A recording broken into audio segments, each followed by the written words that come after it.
Hello everyone, welcome to the digital platform of CH Edgemakers. Today we'll be talking about CUET UG examination, the expected pattern in 2025, the expected subjects which you need to take for the various colleges, the expected dates for the conduction of examination, and our learnings which we have learned from the past 3 years of the pattern. So let's begin. I'll be giving you the brief introduction about CUET UG examination. Let's first begin with NTA. What NTA is? NTA is a coveted body set up by Government of India in 2017, and it has been mandated to conduct various prestigious examinations like JEE mains, like NEET examination. So CUET UG and PG is also conducted by the NTA, and we are focusing on CUET UG, so I'll be talking about this thing only. NTA is basically an autonomous body, and CUET 2025 will be conducted by NTA only. So now briefly I shall discuss about the role of NTA and various universities. So the NTA's role is the registration of candidates, the conduction of the test, and providing the answer key and preparing the results and scorecard. That is it. The counseling part and admission process has to be conducted by the various universities who have actually come under the ambit of the CUET UG examination through NTA. Now let me talk about the scheme of the examination. Scheme of the examination, CUET UG 2024 was actually conducted in hybrid mode. This was the first time they have introduced the hybrid mode. इसका ये मतलब बिल्कुल नहीं है कि सारे के सारे एग्जामिनेशंस कंप्यूटर बेस्ड होंगे या पेन पेपर बेस्ड होंगे. वो NTA ही डिसाइड करेगा कि कुछ सब्जेक्ट्स को उन्हें पेपर बेस्ड लेना है, कुछ सब्जेक्ट्स को उनको कंप्यूटर बेस्ड लेना है. For example, the popular subjects like the general test, like the English language, like accountancy, business studies, economics, physics, chemistry, all those subjects were and mathematics was conducted by the NTA in pen and paper mode. So basically एक OMR के through आपके responses वो मतलब register कर लेते हैं. और कुछ जो थोड़े लेसर पॉपुलर सब्जेक्ट्स हैं, फॉर एग्जांपल कंप्यूटर साइंस हो गया, या कुछ और सब्जेक्ट्स वोकेशनल स्टडीज़ वाले सब्जेक्ट्स हैं, फिजिकल एजुकेशन है, एंटरप्रेन्योरशिप है, इस तरह के सब्जेक्ट्स को उन्होंने, जिनके टेकर्स कम हैं, वो कंप्यूटर बेस्ड लिए थे. तो आप ये मान के चल सकते हैं जो पॉपुलर सब्जेक्ट्स हैं कॉमर्स डोमेन के और साइंस डोमेन के, वो NTA pen and paper based ही कंडक्ट कराएगा. इसका मेन रीज़न ये है कि 2022 और 23 यानी 2022 और 23 में जब एग्जामिनेशन कराया गया था तो वेरियस स्लॉट्स में पेपर्स हुए थे. उसके बाद उन्हें नॉर्मलाइजेशन करना पड़ा था, बिकॉज कुछ स्लॉट्स में लेवल थोड़ा सा ज़्यादा था, कुछ में थोड़ा सा कम था. तो सबको एक सेम पैरिटी पे एनालिसिस करने के लिए उन्होंने नॉर्मलाइजेशन प्रोसेस किया था. वो थोड़ा सा टीडियस होता है और थोड़ा एक्सप्लेन भी करना थोड़ा डिफिकल्ट हो जाता है. इस वजह से वो उन्होंने क्या किया है कि वो एक ही पेपर लेंगे, और that is pen and paper based for the major popular subjects. अब अपन आ जाते हैं, जो स्कीम ऑफ एग्जामिनेशन है वो न्यू एजुकेशन पॉलिसी 2020 से डिराइव हुई है. अगर मैं टोटल सब्जेक्ट्स की बात कर लूँ तो जो लैंग्वेज टेस्ट है उसमें 13 लैंग्वेजेस हैं जो हमारे कॉन्स्टिट्यूशन के शेड्यूल 8 में मेंशन्ड हैं, और लिस्ट ऑफ टोटल सब्जेक्ट्स जो 61 है, एंड 33 टोटल लैंग्वेजेस हैं, बट उसमें से अभी 13 में ही पेपर्स कंडक्ट हो रहे हैं, और 27 सब्जेक्ट्स टोटल उन्होंने बताए हुए हैं, एंड 1 इज जनरल टेस्ट. तो जो 27 सब्जेक्ट्स हैं, those are the domain subjects जो कॉमर्स या साइंस बैकग्राउंड के स्टूडेंट्स को ऑप्ट करने पड़ते हैं एग्जामिनेशन देने के लिए. पैटर्न ऑफ एग्जामिनेशन, अगर मैं सेक्शन 1 की बात करूं तो यह है लैंग्वेज. 13 डिफरेंट लैंग्वेजेस जैसा मैंने अभी बताया आपको, उसमें से आपको चूज करना पड़ता है सेक्शन 1A में, और सेक्शन 1B में 20 अदर लैंग्वेजेस हैं। बट अभी बेसिकली जो मैं देख पा रहा हूँ, जो लैंग्वेजेस हैं पिछले 2-3 साल में वो मैक्सिमाइज नहीं किए हैं। Popularly Hindi, English and Urdu, ये 3 लैंग्वेजेस में पेपर्स ज़्यादा कंडक्ट हुए हैं सेक्शन 1 के लिए, जो कि कंप्लीटली लैंग्वेज टेस्ट है। This is different from section 2 and section 3, which section 3 is general test and section 2 is the domain. I am particularly talking about the language test. I am not talking about the medium of examination. अब अगर मैं questions की बात करूं तो 40 questions आपको 50 में से कंडक्ट करने हैं, which is same as the previous year. यही एक्सपेक्टेड पैटर्न रहना चाहिए 2025 में भी, ठीक है। अच्छा, 40 क्यों करना है, 50 में से 50 क्यों नहीं करना है? बिकॉज वेरियस बोर्ड्स हैं इंडिया में, इंटरनेशनल बोर्ड्स भी चलते हैं, स्टेट बोर्ड्स भी हैं, CBSE बोर्ड है। तो जितने भी बोर्ड्स हैं उनके वेरियस करिकुलम्स हैं, अलग अलग करिकुलम्स हैं। इस वजह से 10 ऑफिशियली आप क्वेश्चंस को लीव कर सकते हैं, यानी आपकी जो टोटल मार्किंग होगी वो 40 में से ही होगी, ठीक है। और 50 क्वेश्चंस आएंगे, यानी ऑफिशियली आप 10 क्वेश्चंस को छोड़ सकते हैं। अब आ जाते हैं हम section 2, which is the domain subject. अब मैं अगर डोमेन सब्जेक्ट की बात करूं तो there are 27 domain specific subjects. A candidate may choose any number of the desired subjects जो यूनिवर्सिटी की वेरियस मैपिंग्स पे डिपेंड करता है। पॉपुलर मैपिंग्स जो DU की है वो मैं आपको स्लाइड में लेटर ऑन डिस्कस करने वाला हूँ। And CH is based in Indore, तो हमारे यहाँ जो पॉपुलर यूनिवर्सिटी है वो DAVV है, तो उनकी क्या मैपिंग आती है उसको भी मैं डिस्कस करूँगा। और क्वेश्चंस जो हैं वो आपको इसमें भी 40 आउट ऑफ 50 ही करने हैं। प्रीवियसली भी ऐसा ही पैटर्न फॉलो किया है 22, 23 और 24 में, तो 25 में भी मैं एक्सपेक्ट करता हूँ कि यही पैटर्न पे रहेगा, 40 questions to be attempted out of 50। अब क्योंकि आपका पेन पेपर बेस्ड टेस्ट होता है, जैसा मैंने अभी आपको एक्सप्लेन किया, तो OMR में जब आप फिल करेंगे तो आपके पास जैसे कंप्यूटर बेस्ड टेस्ट है तो उसमें तो आपका 40 होते ही वो आपको अगला क्लिक करने ही नहीं देता है, ठीक है। बट OMR में तो आपके पास एक फ्रीडम है कि आप 40 से ज़्यादा भी आप मार्क कर सकते हैं। But what they have done is कि जो शुरू के फर्स्ट 40 क्वेश्चंस आपने अटेम्प्ट किए होंगे ना, उन्हें ही काउंट करेंगे। नो मैटर बाद वाले क्वेश्चंस आपके सही हों गलत हों, वो काउंट किए नहीं जाएंगे। तो जो फर्स्ट 40 क्वेश्चंस जो आप अटेम्प्ट करेंगे, फॉर एग्जाम्पल आपने फर्स्ट क्वेश्चन छोड़ दिया या सेकंड क्वेश्चन छोड़ दिया और थर्ड से अटेम्प्ट किए 42 या 43 तक, तो फर्स्ट 40 वहीं तक वो काउंट करेंगे। उसके बाद अगर आपने कोई रिस्पॉन्सेस किए भी हैं तो वो रजिस्टर नहीं करेंगे या उनको एवेलुएट नहीं किया जाएगा। Yes, section 3 general test. तो सेक्शन 3 वाला जो पार्ट है इसको बेसिकली क्रॉस स्ट्रीम अगर आपको जाना है, for example somebody who is science background student and wants to switch to BA economics से in Delhi University. So general test gives you that freedom कि वो एक सेकेंड मैपिंग में आपका English plus general test plus maths लेके आप उसमें फिर इकोनॉमिक्स के सब्जेक्ट्स के लिए एलिजिबल हो जाओगे या इकोनॉमिक्स के कोर्स के लिए एलिजिबल हो जाओगे। यानी क्रॉस स्ट्रीम में अगर आपको जाना है तो general test is mandatory. Usually अगर मैं देखूं कि जनरल टेस्ट की रिक्वायरमेंट कहाँ है तो राउंड अबाउट 300 यूनिवर्सिटीज़ हैं और जितने भी पॉपुलर कोर्सेज हैं CUET UG के, उन 300 यूनिवर्सिटीज़ में से 95% कोर्सेज में कहीं ना कहीं जनरल टेस्ट की रिक्वायरमेंट है। So general test becomes a must give test in CUET UG examination. और इसमें क्या पैटर्न फॉलो हो रहा है, 50 क्वेश्चंस आउट ऑफ 60 क्वेश्चंस आपको अटेम्प्ट करने हैं। अभी तक जो हमने पैटर्न देखा था उसमें 40 क्वेश्चंस आउट ऑफ 50 थे, इसमें 50 क्वेश्चंस आपको अटेम्प्ट करने हैं 60 में से। और क्या आएगा जनरल टेस्ट में?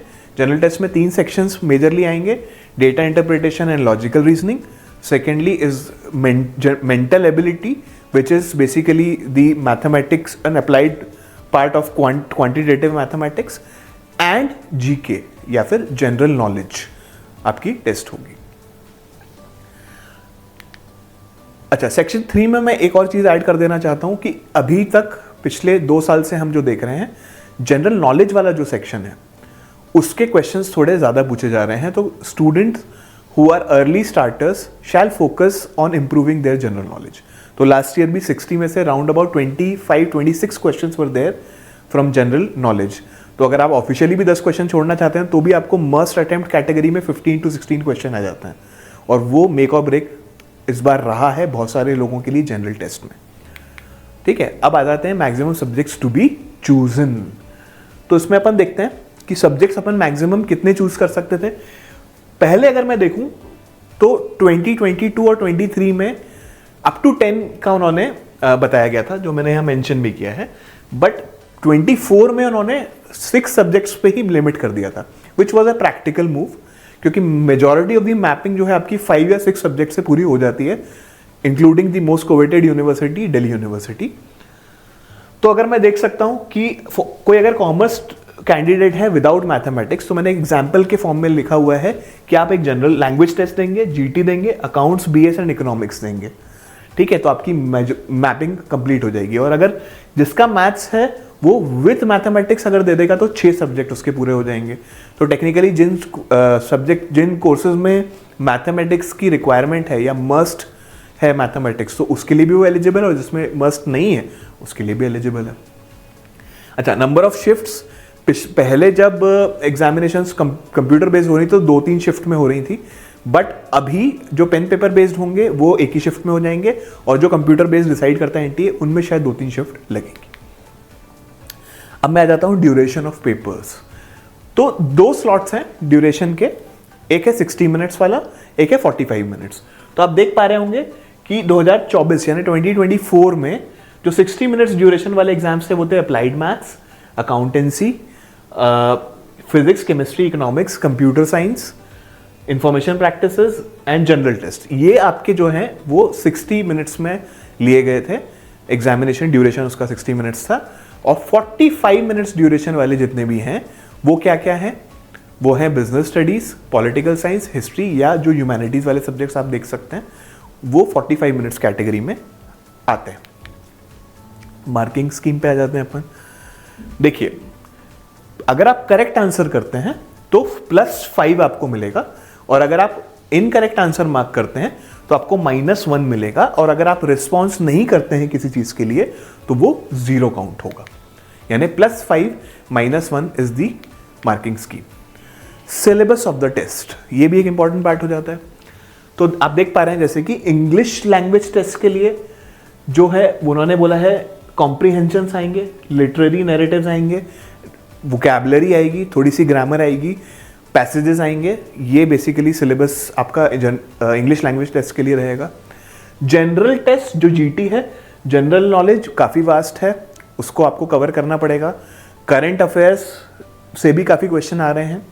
General mental ability, numerical ability, quantitative reasoning and logical reasoning, analytical reasoning, for example circular arrangement, blood relations, series के क्वेश्चंस या कोडिंग डिकोडिंग, ये सारी चीज़ें आप जनरल टेस्ट के पेपर्स में देख सकते हैं।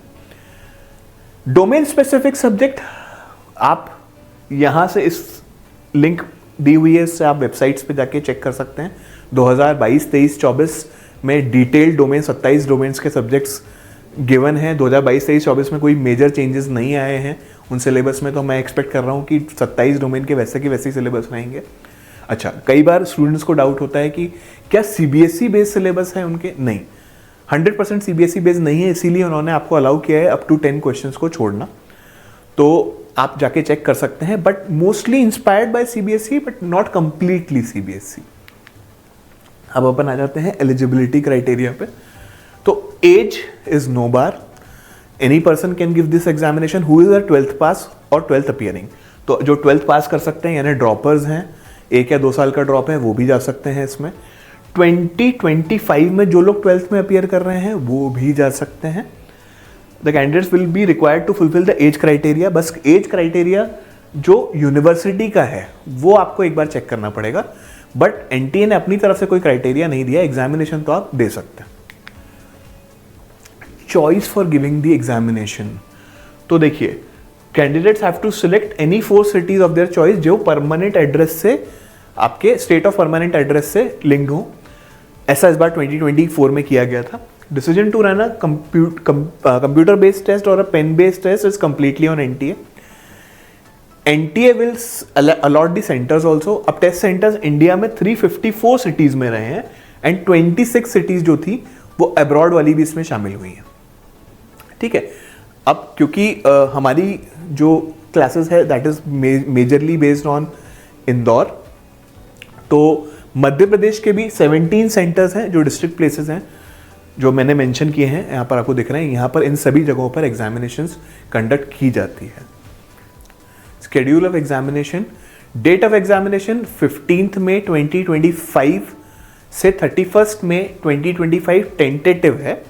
जो लास्ट 2 साल से हम पैटर्न देख रहे हैं एग्जामिनेशन का, क्योंकि 2022 वाला जो था वो मोस्टली कोविड बैच के बाद का एग्जामिनेशन था, तो वो अगस्त सितंबर तक भी कंडक्ट हुए थे एग्जामिनेशन। बट 23 और 24 में एग्जामिनेशंस मई से 3rd week to 4th week में ही कंडक्ट हुए हैं वेरियस एग्जामिनेशंस। अच्छा, मोड ऑफ एग्जामिनेशन जैसा मैं बता चुका हूँ, या तो कंप्यूटर बेस्ड या हाइब्रिड। मोस्टली जो पॉपुलर सब्जेक्ट्स हैं वो आप पेन पेपर बेस्ड ही आपके होने वाले हैं। टाइमिंग और ड्यूरेशन अभी अपन ने जो डिस्कस किया वो पिछले साल से इंस्पायर्ड था। हो सकता है कि कुछ छोटे मोटे चेंजेस करें, but personally I don't feel so. जैसा पहले था वैसा ही रहेगा, और डेट्स और टाइमिंग्स जो हैं वो भी आपको शेड्यूल ऑफ एग्जामिनेशन जब आएगा, नोटिफिकेशन आएगा, तभी आप एक्सपेक्ट कर सकते हो। तो नोटिफिकेशन मोस्टली फरवरी के 2nd वीक के आसपास हम मान सकते हैं कि नोटिफिकेशन आ जाएगा। अब CUET की जो पार्टिसिपेटिंग यूनिवर्सिटीज़ हैं इस पे अपन फोकस करते हैं। 44 सेंट्रल यूनिवर्सिटीज़, ठीक है। 44 सेंट्रल यूनिवर्सिटीज़ में क्या इंक्लूड हो रहा है? DU है, JNU है, अलीगढ़ मुस्लिम यूनिवर्सिटी है, बनारस हिंदू यूनिवर्सिटी, ये पॉपुलर यूनिवर्सिटीज़ हैं। And specifically Delhi university for colleges like SRCC Shri Ram college of commerce, LSR lady Shri Ram college, Miranda house, Kirorimal, Hansraj, Hindu college. तो ये जितने पॉपुलर कॉलेजेस हैं ये DU के ही कॉलेजेस हैं, और उसके लिए आपको CUET एग्जामिनेशंस के थ्रू ही उधर तक एडमिशन मिल पाएगा। अब आ जाते हैं अपन जो स्टेट यूनिवर्सिटीज़ कवर हो रही हैं। So I have mentioned important state universities of Madhya Pradesh. So DAVV is the Devi Ahilya Vishwavidyalaya, that is in Indore. Barkatullah is Bhopal based university, and Vikram university which is Ujjain based. बहुत सी प्राइवेट यूनिवर्सिटीज़ ने भी ऑप्ट किया है इस चीज़ के लिए। तो 50+ यूनिवर्सिटीज़ प्राइवेट वाली जो हैं वो इसमें इंक्लूड हो चुकी हैं, including BML Munjal, GD Goenka, and this number is going to increase in 2025। और कोविडेड यूनिवर्सिटीज़ हैं जैसे Tata institute of social sciences के भी कुछ कोर्सेज CUET से हो रहे हैं। बेनेट कोलमैन यूनिवर्सिटी जो टाइम्स ऑफ इंडिया ग्रुप की यूनिवर्सिटी है, जर्नलिज्म वगैरह के लिए बहुत फेमस यूनिवर्सिटी है, वहाँ से भी वो भी CUET UG एग्जामिनेशंस को कंसिडर कर रही है। डीम्ड यूनिवर्सिटी में जैसे TISS के बारे में अभी मैंने मेंशन किया वो आ जाते हैं, और टोटल 11 डीम्ड यूनिवर्सिटीज़ भी हैं। सो ऑल इन ऑल मैं कह सकता हूँ 250+ यूनिवर्सिटीज़ अभी हैं, और this number is going to increase and it may cross 500 mark barrier. अब अपन आ जाते हैं इंपॉर्टेंट डेट्स। तो ये जितनी भी डेट्स हैं ये टेंटेटिव हैं। मैं वापस रिपीट करता हूँ कि नोटिफिकेशन से मैं चालू करना चाहता हूँ। 15th Feb टेंटेटिव है कि नोटिफिकेशन आएगा, या 2nd वीक आप मान सकते हैं 2025। फिर अपन देख सकते हैं ओपनिंग ऑफ फॉर्म्स। पहले नोटिफिकेशन आता है, स्कीम्स ऑफ एग्जामिनेशन को नोटिफाई किया जाता है, फिर अगला स्टेप होता है फॉर्म्स ओपन होने का, यानी जिस दिन नोटिफिकेशन आता है उस दिन से फॉर्म ओपन नहीं होते, यूजुअली 1 या 2 हफ्ते बाद फॉर्म ओपन होते हैं। तो वो लास्ट वीक ऑफ फरवरी है टेंटेटिव। फिर announcement of city of examination around about 38 अप्रैल के आसपास। Downloading of admit card May 25 या 2nd वीक ऑफ May 25 आप मान सकते हैं। एग्जामिनेशन May 15 ऑनवर्ड्स ही होने की संभावना है। डिस्प्ले ऑफ रिकॉर्डेड आंसर की 2nd वीक ऑफ जून के आसपास आप बोल सकते हो, है ना। 2nd week to last week के बीच में, वैसे मैंने लास्ट वीक मेंशन किया है, आई वुड से कि 2nd to last week of May के बीच में आपकी आंसर कीज आ जाएंगी।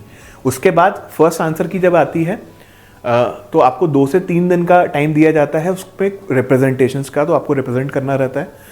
तो उनकी एक्सपर्ट कमेटी डिसाइड करती है कि which answer key has to be the final, जिसके अकॉर्डिंग आपके शीट्स को चेक किया जाएगा।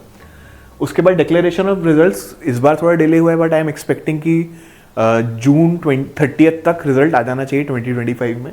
अच्छा, जुलाई 25 में DU CSS जो कंबाइंड सीट एलोकेशन सिस्टम होता है उसके थ्रू काउंसलिंग होती है ऑनलाइन, तो वो जुलाई 25 में कमेंस हो जानी चाहिए, और DAVV के अगस्त 2025 में मान के चल रहा हूँ। तो राउंड अबाउट DU के जो कॉलेजेस हैं लास्ट वीक ऑफ जुलाई से चालू हो जाने चाहिए नेक्स्ट ईयर 2025 में, और DAVV के भी जो कॉलेजेस हैं 15 अगस्त में टेंटेटिव डेट मान के चल रहा हूँ। कुछ और इंपॉर्टेंट इंस्ट्रक्शंस की बात कर लें तो फॉर्म जो है वो कंप्लीटली ऑनलाइन बेस्ड ही किया जाता है। ये लास्ट ईयर की लिंक है, दिस लिंक माइट चेंज, और इसी लिंक को भी मतलब रीफ्रेम करके भी वो यूज़ कर सकते हैं। इसी पे फॉर्म्स अवेलेबल होते थे। Under no circumstances candidate will be allowed to fill more than one application form. हाँ, इस पे आपको एडिटिंग अलाउ करेंगे वो डेट्स जो उन्होंने दी हुई हैं उसके through, but multiple application forms वो अलाउ नहीं करेंगे। एक बार रजिस्ट्रेशन जो जनरेट कर दिया वही बरकरार रहेगा। ठीक है, चेंजेस जो भी अलाउड हैं वो एडिटिंग के थ्रू ही हैं, और जो भी आपको क्वेरीज हैं आप सीधे NTA को मेल लेके कम्युनिकेट करें, और इन हेल्पलाइन नंबर्स पे भी आप जा सकते हैं। फॉर एग्जांपल इस बार इंग्लिश का जो एग्जामिनेशन हुआ था, इंग्लिश लैंग्वेज टेस्ट, उसमें बहुत से लोगों ने ये रिपोर्ट किया था कि कुछ सेंटर्स पे टाइम कम दिया गया, या सील्स ओपन करने के लिए उनको बाद में कहा गया तो उनको ओवरऑल ड्यूरेशन कम मिला। तो ऐसी कुछ चीज़ों को रिप्रेजेंट करा गया मेल्स के द्वारा, तो NTA ने उसका कॉग्निजेंस लिया और उन्होंने अपनी इंक्वायरी की, और जहां उनको लगा कि ऐसा कुछ हुआ है वाकई में, तो उन स्टूडेंट्स को उन्होंने लेटर स्टेजेस में या जुलाई में जब एग्जामिनेशंस के रिजल्ट की आंसर की आ गई थी, उसके बाद उन्होंने एक और स्लॉट दिया एग्जाम कंडक्ट कराने के लिए। और उनके भी फॉर्म्स जिनको जो NTA को लगा कि इन सेंटर्स पे कुछ प्रॉब्लम हो सकती है या ड्यूरेशन कम मिला है, तो उनको उन्हीं लोगों को उन्होंने एडमिट कार्ड जनरेट किए थे, तो फिर उनका री एग्जामिनेशन भी कंडक्ट कराया गया। तो ये बहुत इंपॉर्टेंट है। तो क्वेरीज वगैरह जो हैं आप इधर से एंटरटेन की जाएंगी NTA के थ्रू, तो इन्हीं नंबर्स और इन्हीं ईमेल आईडीज का यूज करना चाहिए आपको। अब आ जाते हैं अपन कुछ पॉपुलर कोर्स मैपिंग्स पे। ठीक है, तो अगर मैं दिल्ली यूनिवर्सिटी की बात करूं तो जितने भी इंपॉर्टेंट कॉलेजेस हैं, सबसे पॉपुलर कॉमर्स स्ट्रीम के लिए जो कोर्स है that is BCom honours. There is a difference between BCom programme जो प्लेन BCom है और BCom ऑनर्स। और BCom ऑनर्स में SRCC, LSR, Hindu, Shri Miranda house, Kirorimal, Hansraj, Ramjas, Venkateswara, ये जितने पॉपुलर कॉलेजेस हैं उन सब का बेस्ट कोर्स BCom ऑनर्स ही है। जो टॉपर्स होते हैं वो इसी कोर्स को लेते हैं। और मैपिंग कैसे की जा रही है देखो आप, section 1 English language test is compulsory and any 3 subjects BCom honours के लिए। मैथ्स अगर आपने दे दिया है तो मैथ्स को कंसिडर करेंगे, या अकाउंट्स जिसके भी मार्क्स बेटर होंगे। ठीक है, और मैथ्स या अकाउंट्स तो कंपलसरी है ही, और उसके बाद एनी 2 फ्रॉम सेक्शन 2, यानी अगर कॉमर्स स्टूडेंट है तो अदर 2 सब्जेक्ट्स हो जाएंगे, बिजनेस स्टडीज एंड इकोनॉमिक्स। तो इट इज इम्पेरेटिव कि अगर मैथ्स है और अकाउंट्स तो आपको देना है ही, तो दोनों ही एग्जाम आप दें, क्योंकि आपको नहीं पता कि हो सकता है मैथ्स में आप बेटर स्कोर कर दें, अकाउंट्स में though you are very good in subjective, but objective में क्या आप पूरा स्कोर कर पा रहे हैं कि नहीं, या 99 परसेंटाइल ला पा रहे हैं कि नहीं, तो उस पर डिपेंड कर जाएगा। इसलिए वी यूजुअली सजेस्ट कि अगर आप 6 सब्जेक्ट दे सकते हैं तो 6 सब्जेक्ट दें इंक्लूडिंग मैथमेटिक्स। अब एक टेंटेटिव मार्क्स का रेंज में बता देता हूं, जो 2024 के जो काउंसलिंग्स हुई हैं DU की उसके हिसाब से।